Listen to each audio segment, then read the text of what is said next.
Hey everyone. Today I want to share a story that takes us back to the early 2000s, a time when the internet was still a bit of a wild frontier. Picture this. A local radio station decided to host a contest to give away tickets to see none other than Britney Spears in LA. Now, I wasn't exactly a fan of Britney, but I had friends in LA that I was dying to visit. So I thought, why not? I could use those tickets.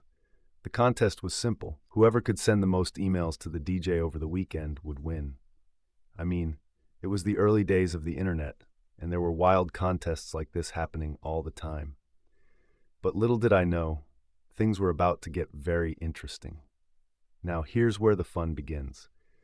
I had a little bit of programming knowledge under my belt, so I decided to take a rather unconventional approach to this contest. Instead of just sending a few emails manually, I wrote a simple program that would send out a barrage of emails, like a lot of them, per second. I didn't want to be too malicious, though. I wanted my emails to make it through to the DJ's inbox rather than crash the whole server. So, I set my program to work. I remember the logs showing I was sending close to 100 emails a second. It was exhilarating. I even included a counter in the subject line of each email. Something like, email contest submission for 323,726. The thrill of seeing that number rise was just, well, let's say it was addictive. As the contest went on, I realized I was not the only one in this email blitz. I later found out that there were a handful of other people who were also flooding the DJ's inbox. But my program was relentless. And on Sunday afternoon, just as I was settling in to check my progress, the unthinkable happened. The radio DJ announced on air that the contest was ending early. Why? Because their email server was crashing under the weight of all the entries. Can you believe that? I felt a rush of mixed emotions, pride, excitement, and a hint of guilt. I didn't mean for things to get out of hand. But wait, it gets better. The DJ actually responded to one of my many emails. He was clearly flustered and asked me personally to stop sending emails. He explained that he didn't have the tools to delete such a massive influx of messages and had to reach out to their ISP's IT department for help.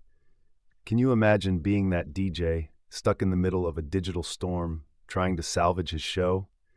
He even insinuated that I was somehow mean-spirited for automating something that was supposed to be more personal, handcrafted emails. I mean, I get it. But this was a contest, right? It was meant to be competitive. And here's the kicker. After all that chaos, I found out I came in second place. There was someone out there who had sent even more emails than I did, by several orders of magnitude. Talk about a fierce competition. I couldn't help but laugh at the absurdity of it all. I should have turned my program up a notch and sent even more emails. Reflecting on this whole experience, I learned a couple of things. First, contests can take unexpected turns.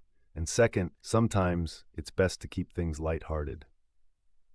So, what did I do with this newfound knowledge? I decided to share this story with you all. Would I do it again? That's a tough call.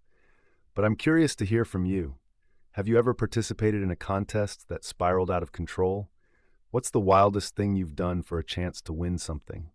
Let me know in the comments below.